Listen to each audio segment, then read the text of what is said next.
Onze opstelling voor deze WK-aflevering is in de studio Siebe van Heusden en ikzelf, Mathis Dumery. En we werken met invalbeurten van onze chef sport Christophe Libello en onze huisanalist Steven de Voer. Welkom bij FC Limburg WK.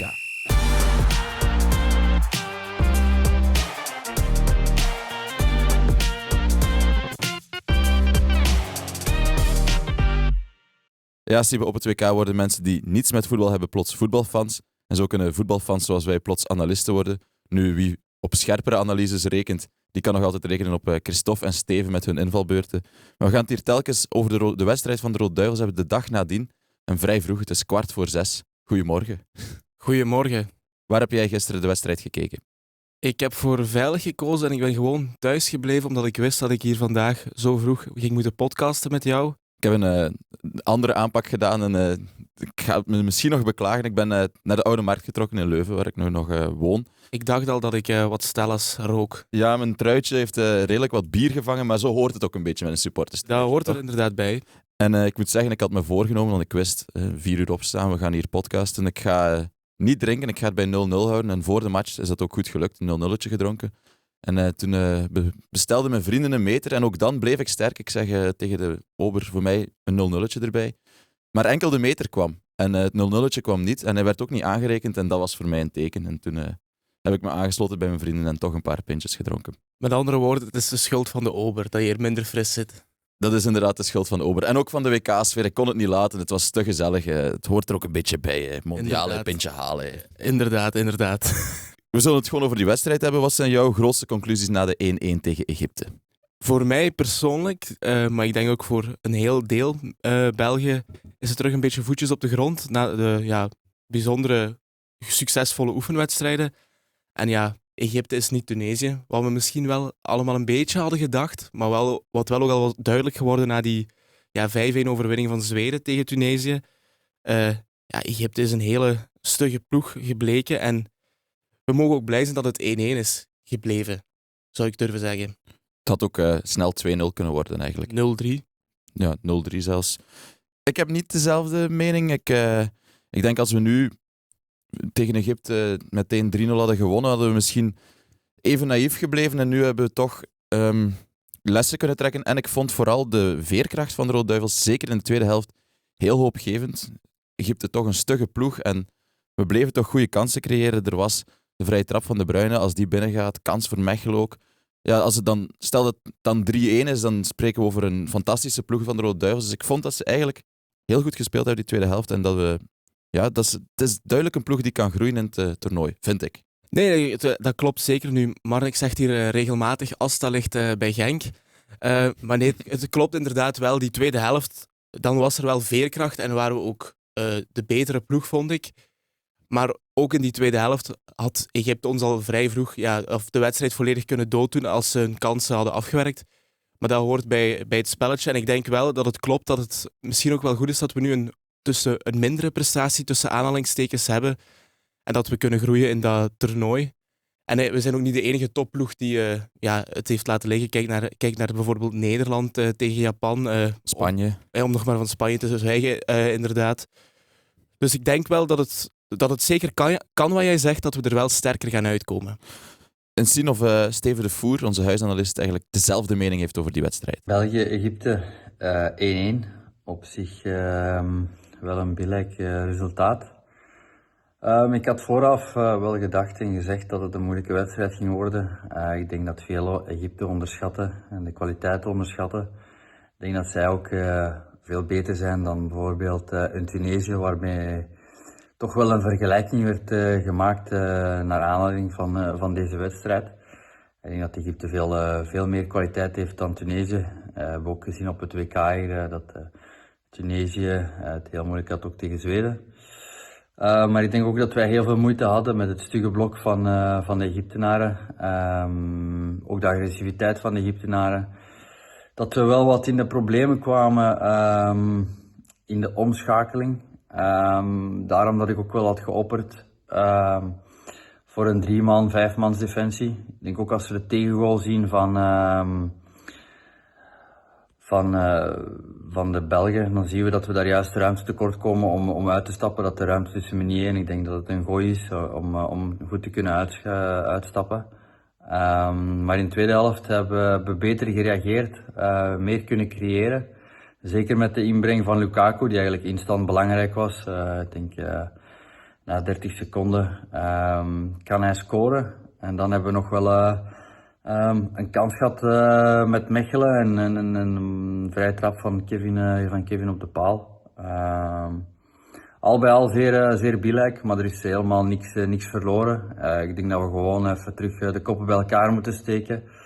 En dan tegen Iran en Nieuw-Zeeland zoveel mogelijk doelpunten proberen te maken om toch groepswinnaar te worden. Ik denk dat het belangrijkste is en kijken welke tactiek daar het beste bij past. Egypte is niet Tunesië, dat is ook wat jij al zei. Wat ik ook heb onthouden is een heel potig of agressief Egypte. Absoluut. Veel vuile fouten op Doku, had ik opgemerkt. Op een bepaald moment, als hij aan de bal kwam, Doku, dan vlogen ze er met 3 op. Dat is hun goed recht, want iedereen weet hoe gevaarlijk Doku kan zijn. Het zal niet de laatste keer zijn, dit WK, denk ik. Nee, daar vrees ik ook voor. En ik vrees ook dat we daar als ploeg mee gaan moeten leren omgaan en dat we niet alle eieren in het mandje van Doku gaan moeten leggen, wat misschien soms die eerste helft wel zo leek naar mijn aanvoelen, dat we toch iets te veel rekenden op zijn klasse. Want dan kan je krijgen wat er gisteren is gebeurd. En dat is dat de tegenstander gewoon er met 2 of 3 opvliegt en dat ze hem op een niet altijd propere manier eigenlijk uit de wedstrijd proberen te houden of te trappen.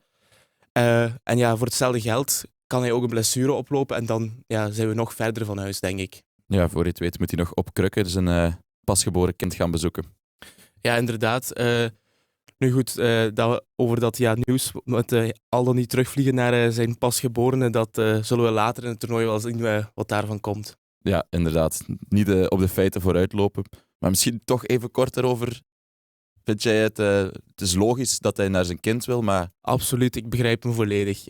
Ik denk dat er geen enkele kwartfinale, halve finale, zelfs WK-finale zou ik durven zeggen, kan tippen aan het geluk wat bij een kind komt kijken. Ik denk dat daar geen enkele wedstrijd aan kan tippen. Zou je een WK-finale daarvoor missen? Ikzelf, mocht ik ooit in die situatie belanden, ik denk niet dat ik ooit in een WK-finale ga staan, jammer genoeg, maar ik denk wel dat ik, zeker voor de eerste, zou ik een WK-finale skippen. Ik heb het er gisteren ook met mijn vriendin over gehad en zij zei, als ik zoveel geld verdien als Doku, dan mag ik de bevalling missen. Veel succes dan aan uw vriendin. Ja, maar ik denk niet dat ik ooit zoveel geld als Doku ga verdienen. Dus als ik ooit kinderen krijg, zal ik er gewoon bij zijn, denk ik. Goed, terug over het voetbal. Eens zien wat Christophe eigenlijk van onze wedstrijd vond. Ja, vooral dat de Belgen te slap starten aan de wedstrijd. Nu, de eerste minuten vielen nog wel mee, maar daarna was het toch Egypte dat helemaal in de match kwam. En bij de Belgen was het vaak alarmfase rood, zeg maar. Egypte kwam dan ook op voorsprong. Een vermijdbare goal. Eerst kreeg Salah veel te veel ruimte. Onder andere van Tielemans. Hij kon rustig kijken wie hij zou aanspelen. Dat werd Achour. En daar ging Meunier in de fout. Die zette nog een paar stappen richting zijn eigen doel, richting Courtois, om dan zich om te draaien en te kijken van waar zit Achour precies. Ja, toen kwam hij te laat om de bal nog af te blokken en stonden de Belgen op een 0-1 achterstand. En dat kwam toch wel aan, want Egypte kon toen terugzakken en nog meer op die tegenaanval loeren. En dat deden ze erg snedig. Courtois die moest nog heel goed een redding brengen, want anders dan was het 0-2 geweest bij de rust. En ik vond het toch een beetje vreemd dat Rudi Garcia tijdens die rust eigenlijk niet ingreep. Hij wachtte tot ongeveer een uur, denk ik, iets na het uur, om te wisselen. Zowel Steven als Christophe hebben het over die vermijdbare tegengoal. Meunier gaat in de fout. Ben je daarmee akkoord? Ja, ik denk dat hij daar te ver van zijn man staat. Hij moet toch zeker 1 of 2 heel grote stappen dichter staan. En ik denk dat het dan al een pak moeilijker wordt om die bal zo weg te leggen. Nu, het is wel heel mooi afgewerkt van Achour, dat moeten we ook wel durven zeggen. Ja, inderdaad. Het is niet alleen slecht van de Rode Duivels, het is ook gewoon heel goed uitgespeeld eigenlijk. Maar je ziet ook, Meunier twijfelt, staat eigenlijk alleen tegen 2 man, wordt daar niet genoeg gesteund. Misschien iedereen is aan die linkerkant. Duiveltjesvoetbal had Nainggolan gisteren gezegd tijdens de rust, Sporza. Iedereen loopt naar de bal. Inderdaad.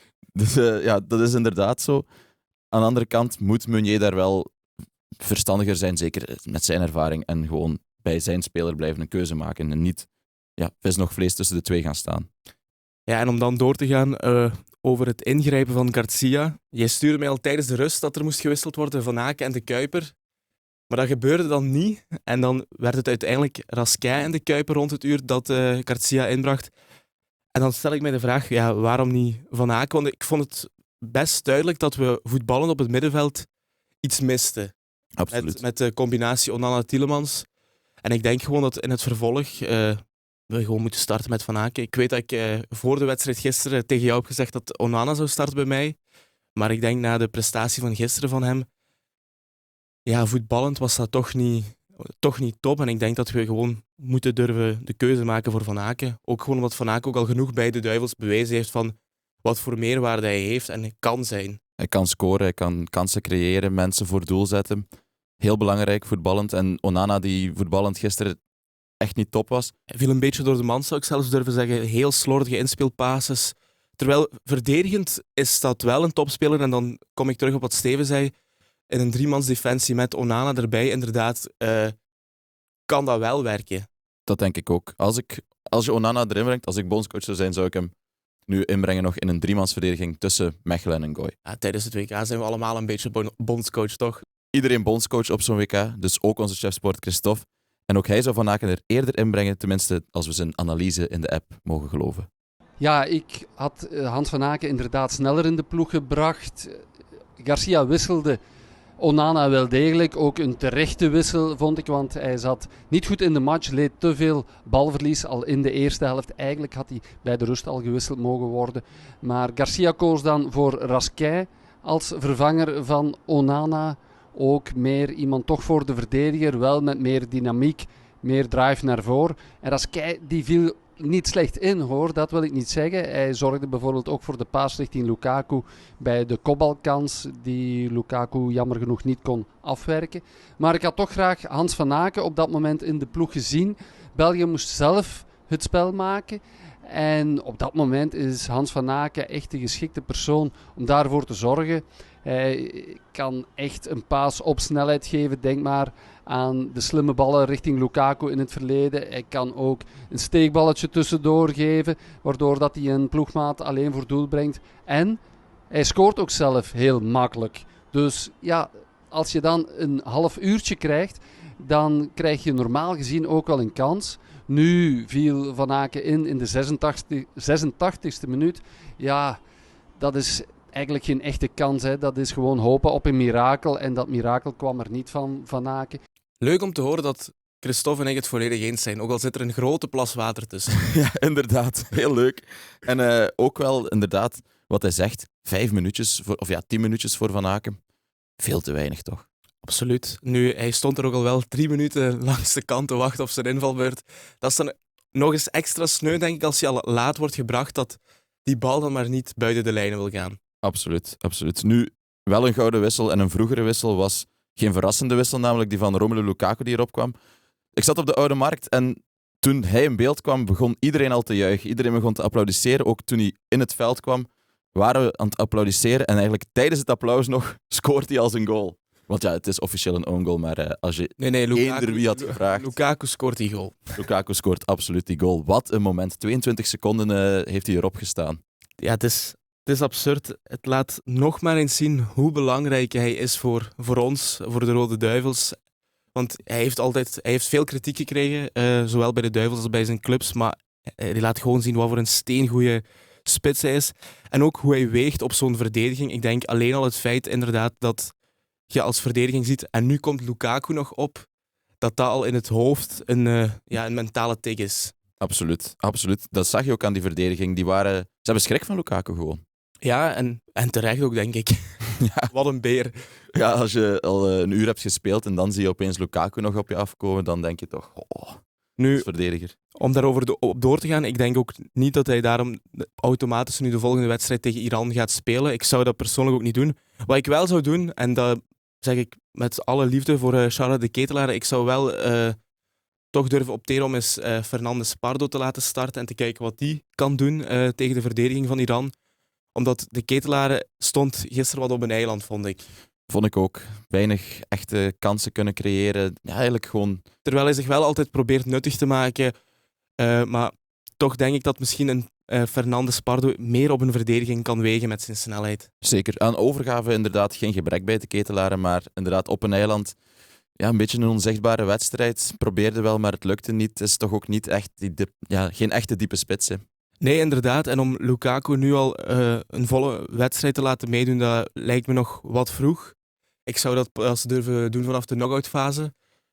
Als we die halen, wilde ik zeggen, maar die gaan we wel halen. Want het resultaat tussen Nieuw-Zeeland en Iran was ook een gelijkspel. Dus op zich valt het nog allemaal mee. En ik verwacht wel dat we tegen Iran en Nieuw-Zeeland wel gaan winnen. Daar moeten we gewoon tegen winnen. En liefst ook met een aantal doelpunten verschil. Ja, vooral meer scoren dan Egypte tegen die twee ploegen. Ik ga er wel gewoon van uit dat we winnen tegen die twee. Ja. Maar het mogen wel grote cijfers zijn. Absoluut. Over die wedstrijden gesproken, we zeiden het al, iedereen bondscoach. En dan gaan we ook kijken, ook daar moet er iets veranderen. En wat dan wel? En dat hebben we ook gevraagd aan Christophe. Ja, ik zou om te beginnen Van Aken dus in de ploeg zetten ten koste van Onana. Maar ik denk niet dat Rudy Garcia dat gaat doen. Hij gaat Raskin in de plaats van Onana in de basis 11 brengen. En voor het overige zullen de Rode Duivels gewoon beter bij de les moeten zijn van in het begin. Brendan Mechelen zei dat na Egypte dat het misschien te maken had met de druk die toch op de ketel zat van die eerste WK-wedstrijd. Kevin De Bruyne... Die had er zo zijn twijfels bij, zei, want we starten ook wel goed. Het is pas daarna dat we de match uit handen gaven. Maar ja, die druk die moet nu weg zijn van die eerste WK-match. De Belgen kunnen zonder schroom aan dat duel beginnen tegen Iran. Ik was net nog naar die wedstrijd aan het kijken. Ik denk dat ze nu afgelopen is, maar op het moment dat ik moest stoppen met kijken was het 2-2. En wat ik gezien heb, is dat er toch wel echt veel mogelijkheden tegen Iran zullen zijn. Op defensief vlak zijn ze te pakken. Nieuw-Zeeland scoorde ook vrij makkelijk. Er zaten bij de Iranezen ook jongens die bijvoorbeeld sinds februari geen match meer gespeeld hebben op echt competitief niveau. Ja, op 90 minuten moet je dan zo'n tegenstander naar de keel kunnen grijpen en daar gewoon een klinkende zege tegen grijpen. Doen we dat met Lukaku in de basis, want ja, hij zorgde ook tegen Egypte eigenlijk voor die gelijkmaker, niet door zelf te scoren, maar door druk te zetten op Hani, die dan de bal in eigen doel verwerkte. Heel België schreeuwt daarom, dat begrijp ik ook, maar ik zou toch nog even wachten met Lukaku, hem nu nog niet brengen, zelfs tegen Nieuw-Zeeland misschien niet, gaandeweg het ritme wat opdrijven, zodat hij helemaal fit is en helemaal klaar is om echt te schitteren als het erop aankomt. Want ook tegen Iran en Nieuw-Zeeland moeten we kunnen winnen zonder Lukaku. Het is pas nadien dat we hem echt zullen nodig hebben om het verschil te maken. Ook hier zegt Christophe wat wij eigenlijk al zeiden. Ja, het is ongelooflijk eigenlijk. Toch goed nieuws voor ons. We zeggen niet zomaar iets. Nee, dat is wel een boost voor het zelfvertrouwen. Maar nee, ik ben het opnieuw volledig eens. Ik denk inderdaad dat we het zonder Lukaku liever moeten kunnen klaren tegen Iran. Ik denk ook dat we tegen Iran en Nieuw-Zeeland zeker nog niet met 3 achterin moeten spelen. De Voer die is volgens mij wel eerder fan van altijd al de 3-mansverdediging. Maar ik denk nu het centraal duo Mechelen en Ngoy komende 2 matchen niks meer aan doen. Ik was eigenlijk nog steeds aangenaam verrast door Mechelen en Ngoy. Of verrast eigenlijk niet meer, ze bevestigen gewoon. Ngoy misschien even wat twijfels na die verschrikkelijke kopbal die dan richting Marmouche ging. Maar voor de rest vond ik ze allebei gewoon heel goed. Ook Mechelen die aanvallend zijn steentje bijdraagt. Die kopbal was... Zomaar kunnen scoren, hè? Kopbal was niks op aan te merken, toch? Op zijn eerste WK-wedstrijd. Dus nee, Mechelen, dat mag misschien ook wel eens gezegd worden. Daar is vaak over gezegd dat het net niet zou zijn voor de Rode Duivels. Ja, ik vind het net wel. Ik denk dat we de laatste maanden zelden zo'n een stabiel gevoel hadden bij onze defensie. En ik vind persoonlijk ook, als de Bas terugkomt, als het goed draait van achter, moet de Bas dan spelen? Voor mij niet. Die komt dan ook nog uit blessure. Die heeft dan ook niet dat ritme. We geven Lukaku zoveel tijd om in ritme te komen en dan zouden we de Bast plots gooien ten koste van 2 centrale verdedigers die het gewoon goed doen. Ik zou ook durven spelen met Ngoy en Mechelen het hele toernooi. En misschien Onana ertussen tegen een sterkere tegenstander. Eventueel. Veel zal ook afhangen wat er nog op ons pad komt. En dan heb ik het vooral over na de groepsfase. Absoluut. We hebben elkaar voor de wedstrijd onze opstelling in de HBVL-app doorgestuurd. Wie stond er daar bij mij op linksachter? Paniek. Ik ga even snel kijken. Ik denk de Kuiper of Sijs. Ik heb voor Sijs gekozen. Ik wil eigenlijk me sterk maken. Misschien is het een beetje ouderwets van mij, maar ik heb graag dat de backs op hun voet staan. Dus een linksback linksvoetig, rechtsback rechtsvoetig. En daar wil ik geen afbreuk doen aan de wedstrijd van Kastanje, die gewoon een heel degelijke wedstrijd speelt. Maar ik vind dat we met de Kuiper en Sijs eigenlijk 2 hele goede linksachters hebben. Met ook allebei een goede linkervoet, een goede voorzet. En dan zou ik toch 1 van die 2 durven zetten. Ja, ik snap uw redenering nu. Ik snap ook wel waarom Kastanje start of speelt, omdat dat toch ook voor meer balans zorgt op die linkerflank met een Doku. Want ja, zij is nog heel jong natuurlijk, maar het klopt zeker dat hij een hele goede linkervoet heeft en dat hij ook verdedigend wel meer dan voldoende is. Misschien nog iets sterker dan de Kuiper verdedigend? Ja, dat vind ik het moeilijk om te zeggen. Nu, de Kuiper gisteren, zijn invalbeurt was niet heel erg goed, zou ik durven zeggen. Maakt er bijna nog een penaltyfout. Ja, of het een fout was, dat laat ik in het midden. Nu, de Egyptische bondscoach die dacht daar duidelijk anders over. Die wilde zelfs nog de scheidsrechter knuffelen. Als in het voordoen van de fout van de Kuiper. Niet, ja, het was wel een stevige omhelzing van de Kuiper, dat moet ik wel toegeven. Het ging richting judoworp, hoor, als je het mij vraagt. Ja, maar of het echt een strafschop was, laten we zeggen van niet. Ik denk dat het er ook buiten was. Inderdaad. Dus nee, maar de Kuiper gisteren misschien niet de al te beste indruk gemaakt op die tijd dat hij zijn kans heeft gekregen, maar ik denk dat Sijs is voor mij de derde in de rang. En ik denk dat of we die te zien gaan krijgen dit WK, dat vind ik een beetje moeilijk om te zeggen. Hij zou het zeker en vast verdienen op basis van zijn seizoen bij Brugge. Ja, hij heeft ook tegen Lamine Yamal ongelooflijk Die goed steekt nog gespeeld. altijd in zijn zak, heb ik begrepen. Nu, aan de andere kant, de tweede linksback van Kaapverdi heeft dat ook een half uur lang gedaan. Dus Ja, om over die wedstrijd te hebben, dat was best schrikken, denk ik, voor Spanje. ja, we spreken altijd over kwartfinale Spanje-België als ze allebei de groep winnen, maar Het kan zomaar eens België-Kaapverdië worden. zo'n vaart zal het wel niet lopen. Maar aan de andere kant, kwartfinale Spanje-België, we zijn niet kansloos. Zeker niet. Ik denk dat Lamine Yamal in zijn broek doet als hij Sijs ziet staan. Voilà, die kunnen elkaar nog terug tegenkomen. En dan zullen we het ook nog even kort hebben over de Genkies en Canaris op het WK, of ex-Genkies en ex-Canaris op het WK. Die nemen we er ook met plezier bij. Zo'n eerste ex-Genkie die gescoord heeft, was al een paar dagen geleden. Ja, moeten die Genk-fans denken. Wat doet hij nu? Hij heeft het wilde afgelopen seizoen voor Genk bij Genk voor niet lukken. Geen bal ging erin. Nee, en dan vertrekt hij naar Beşiktaş en dan scoort hij daar een wereldgoal. En dan ook maakt hij zijn debuut op het WK en scoort hij daar opnieuw. Wel met geluk, maar hij zit erin en dat is hetgene wat telt. Duikt op waar een spits moet opduiken. Inderdaad, een echte spitsengoal. En ja, uiteindelijk, je gunt het die speler zo, omdat je weet dat hij het afgelopen seizoen niet gemakkelijk heeft gehad. En dan zo iets kunnen betekenen voor je land. Ja, absoluut.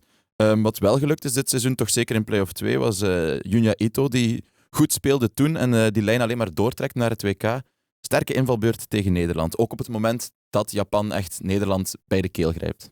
Ja, ik moet ook toegeven, ik was verrast dat hij niet startte. Maar als je dan zijn invalbeurt ziet, dan snap ik ook wel dat je hem achter de hand houdt als extra wapen. En die wedstrijd Japan-Nederland, ik vond dat misschien tot nu toe, van wat ik heb gezien, een van de meest interessante wedstrijden om te volgen. Zeker. Na die 2-1 denk je toch, oké, nu is het klaar. En dan gebeurde daar... Ja, ik wil niet Koeman afkraken over zijn wissels zoals nu gebeurde in Nederland, maar toch... Ja, het draait de wedstrijd volledig. En dan zijn het volgens mij ook 2 ex-Canaris die scoren, die Nederland de das omdoen. Nakamura scoort, een ex-Canari. En Kamada, ook een ex-Canari.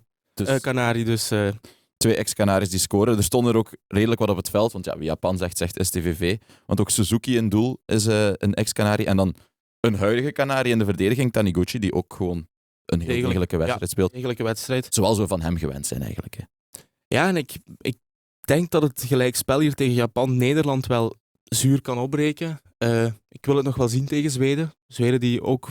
Oké, het was wel maar tegen Tunesië. Hè, dat weten we nu ook, dat het maar Tunesië is. Ze hebben zelfs hun trainer al ontslagen. Ongelooflijk ook dat, hè. Ja, na 1 wedstrijd op het WK je trainer ontslaan. Ja, het is echt straf.